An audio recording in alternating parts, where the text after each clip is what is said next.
ஆய்பவன் வணக்கம், அஸ்ஸலாமு அலைக்கும். இன்று இந்த மே தினத்தில் நாங்கள் கூடியிருப்பதையிட்டு மிகவும் மகிழ்ச்சி அடைகின்றேன். இங்கே அமர்ந்திருக்கின்ற ஏரத் சகோதரர் அவர்களே மற்றும் பிமால் சகோதரர் அவர்களே மற்றும் வசந்த சகோதரர் உட்பட மற்றும் அனைவருக்கும் என்னுடைய இதயத்தின் ஆழத்திலிருந்து எழுகின்ற அன்பை தெரிவித்துக் கொள்கின்றேன்.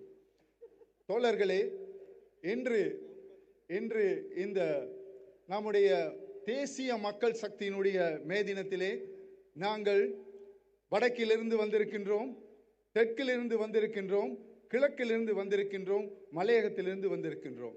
ஆகவே இன்று முழு இலங்கையும் இங்கே இந்த அனுராதபுர நகரத்திலே கூடியிருக்கின்றார்கள்.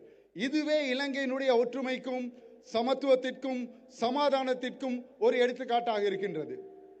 அதமே එකතු වෙලා ඉන්නවා උතුර සිට දකුණ සිට නැගෙනහිර ඒ වගේ කඳුකර මලයගම් සිට. එහෙනම් අපි කවුරුත් එකතු වෙලා ඉන්නේ සාමයෙන් සහෝදරත්වයෙන්. එහෙනම් ඒක හොඳම උදාහරණයක්. මේ රට අනාගතේ අපේ NPP රජයට බාර දෙන්න මේක හොඳම උදාහරණයක්. தோழர்களே, இந்த நான் மலையகத்தை சார்ந்தவன், மலையக தோட்ட தொழிலாளர் பரம்பரையிலிருந்து வந்தவன்.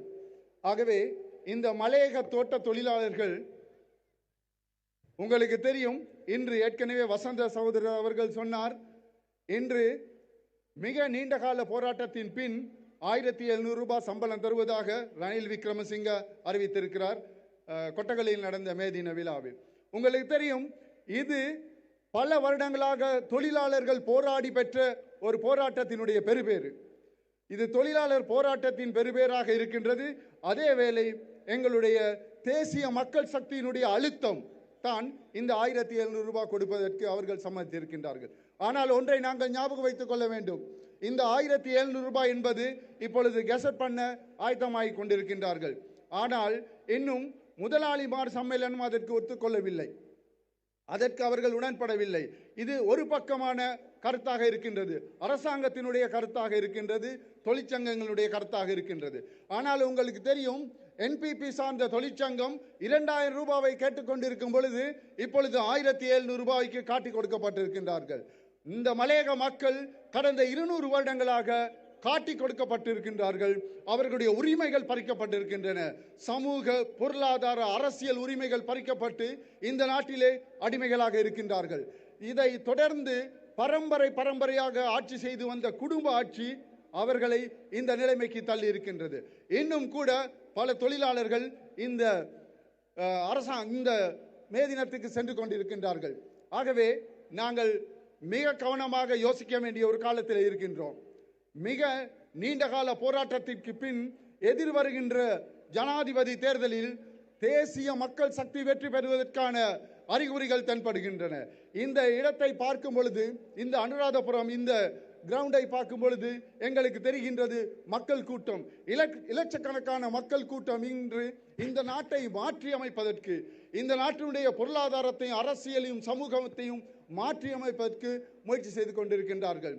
අපිට මේ ජන කණ්ඩායම බලනකොට අපිට තේරෙනවා, මේ උතුර නැගෙනහිර කඳුකරේ දකුණේ ඇවිත් සිටින මේ ජනතාව මේ අද තියෙන මේ රජයේ ආණ්ඩුව සම්පූර්ණ මාරු කරන්න ඕනේ කියන එක මේ මතේ කිසිම වෙනසක් නැහැ.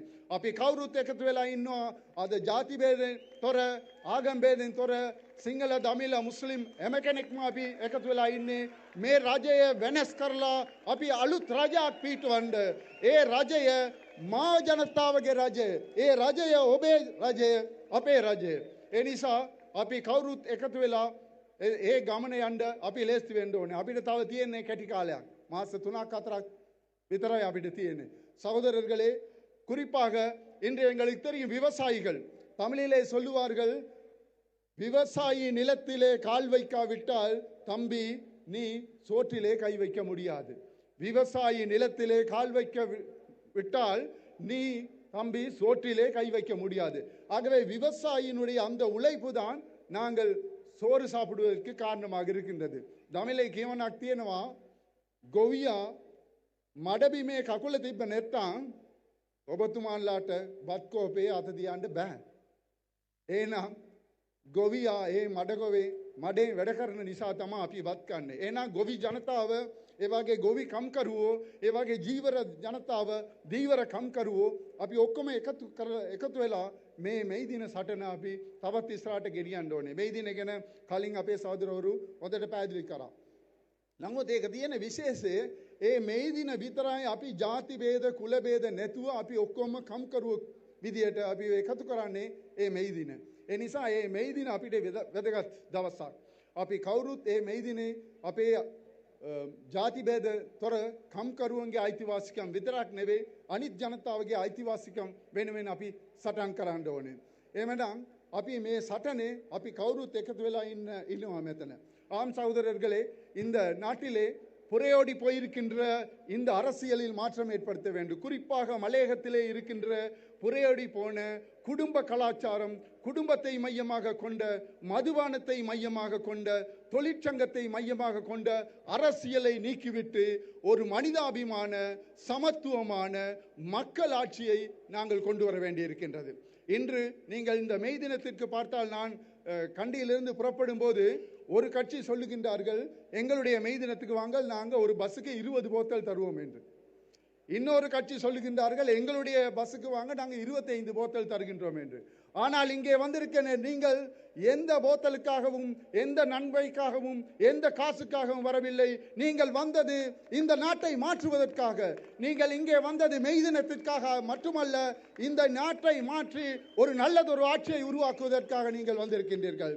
අද උදේ මම පිටත් වෙනකොට නුවරින් මට ආරංචි වුණා, එක පක්ෂයක කිව්වා අපේ බස් එකට එන්න බෝතල් 20ක් දෙනවා කියලා.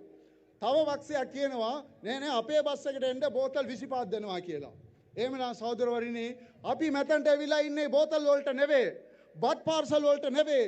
මේ රට වෙනස් කරන්න, මේ රට මාරු කරන්න, අලුත් රටක්, අලුත් ජීවයක්, අලුත් රටක් දී කරන්න. එහෙනම් සහෝදරවරුනි, ඔබ සියලු දෙනාටම ස්තුතියි. අපි අලුත් රටක් තව මාස 4කින් අදනවා. ඒ අපේ නායකය අනුර කුමාර දිසානායක මැතිතුමාගේ නායක. බොහොම ස්තුතියි. නன்றி, வணக்கம்.